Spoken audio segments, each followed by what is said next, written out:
Once upon a time, in a lush green pond, there lived a family of frogs. They were happy, they were healthy, and most of all, they were slimy. There was only one problem. One little baby frog who didn't feel slimy at all. Now, this baby frog did his best to be slimy. He'd wiggle around in the mud, roll in the muck, even rub his little frog belly on the boggy stones, but nothing worked. He wasn't slimy. In fact, he was drier than a crispy autumn leaf. One day, Mama Frog sat her little guy down for a chat. "Why aren't you slimy?" she asked. "I don't know," he sighed. "I try and I try, but I'm just not slimy." Mama Frog just sighed and said, "Well, you're just different, I guess." Then she hopped away to go see if the tadpoles had any luck with the fly they'd been chasing. Our little frog looked down at his dry little feet and sighed. He wished he could be slimy like the other frogs. He wished he could fit in.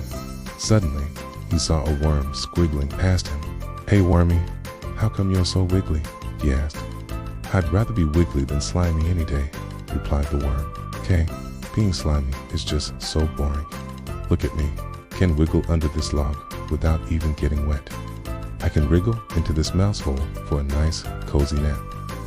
I can wiggle my way out of any situation." He wiggled his way out of that sentence. "You can't do any of those things," said the frog. "You're just good at being slimy. I wish I was good at something." The worm looked at the little frog and smiled. "You already are good at something, little frog. You're great at being you."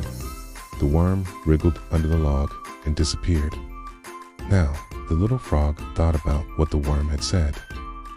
Maybe he couldn't be slimy, but he could be something else. Maybe he could be good at something else. Just then, he heard some commotion by the water's edge. He hopped over to see what was going on and saw an old turtle struggling to get out of a net. "Help, somebody please," cried the turtle. The little frog knew he had to do something, but he wasn't sure what to do. Then he took a deep breath and started to sing. He sang as loud as he could. He didn't know if this would help, but it was worth a shot. Just then, all the frogs in the pond started to sing too. The turtles, delighted to hear such beautiful singing, were totally distracted from the fact that he was stuck in a net.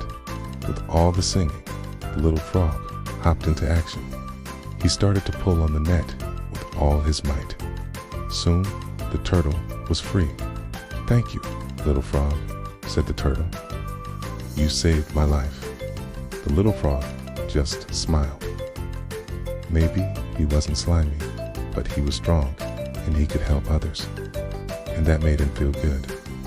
From that day on, the little frog was known as the strongest frog in the pond. The other frogs admired him for his strength, and the little frog was happy to be admired for something, anything. He learned that being different wasn't bad. In fact, it was pretty great. And he proved that being strong could be just as good as being slimy. Now, this is a great lesson for all of us. We may not be strong or slimy or even good at math, but we're all good at something. We all have different strengths, and we can all help make the world a better place. And when we do, we should feel pretty great about ourselves, because helping others is always something to celebrate. Hooray!